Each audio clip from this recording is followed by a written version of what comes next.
യുവമോർച്ച നേതാവ് പ്രശാന്ത് ശിവനെ BJP Palakkad east ജില്ലാ പ്രസിഡന്റാക്കുന്നതിനെ ചൊല്ലിയുള്ള കലാപം RSS ഇടപെട്ട് അവസാനിപ്പിച്ചു. ഇതോടെ രാജ്യഭീഷണി മുഴക്കിയ നഗരസഭാ ചെയർപേഴ്സൺ പ്രമീള ശശിധരൻ ഉൾപ്പെടെയുള്ള കൗൺസിലർമാർ RSSന് വഴങ്ങി പ്രതിഷേധം അവസാനിപ്പിച്ചു.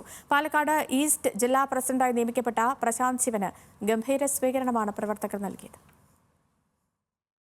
നമുക്ക് വളരെ കൃത്യമായി ഒത്തൊരുമിച്ച് പരിശ്രമിച്ച് നിങ്ങളുണ്ടെങ്കിൽ നിങ്ങളോടൊപ്പം, നിങ്ങളില്ലെങ്കിൽ നിങ്ങളില്ലാതെ, നിങ്ങൾ എതിർത്താൽ നിങ്ങളെയും തട്ടിമാറ്റിക്കൊണ്ട് ഈ കുങ്കുമഹരിത പതാക പാലക്കാടിന്റെ മണ്ണിൽ പാറിപ്പറക്കുക തന്നെ ചെയ്യുന്നത്. യുവമോർച്ച ജില്ലാ പ്രസിഡന്റ് പ്രശാന്ത് ശിവനെ BJP ഈസ്റ്റ് ജില്ലാ പ്രസിഡന്റാക്കിയാൽ രാജിവെക്കുമെന്നായിരുന്നു പാലക്കാട് നഗരസഭാ ചെയർപേഴ്സൺ പ്രമീള ശശിധരൻ ഉൾപ്പെടെയുള്ളവർ ഇന്നലെ പറഞ്ഞത്.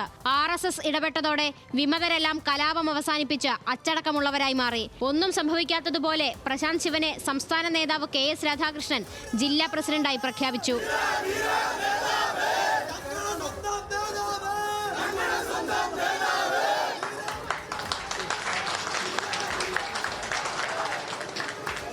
പ്രശാന്ത് ശിവന് വലിയ സ്വീകരണമാണ് പ്രവർത്തകർ നൽകിയത്.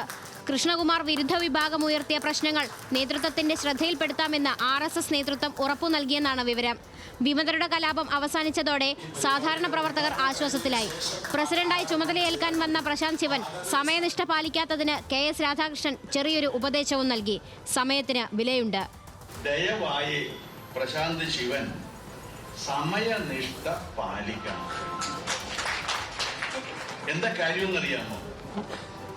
സമയം നമ്മൾ പാലിച്ചില്ലെങ്കിൽ നിങ്ങളുടെ സമയം ഞാൻ എടുക്കേ ജീവിതത്തിൽ ഒരിക്കലും ഒരാൾക്കും എടുത്ത സമയം തിരിച്ചു കൊടുക്കാൻ കഴിയില്ല.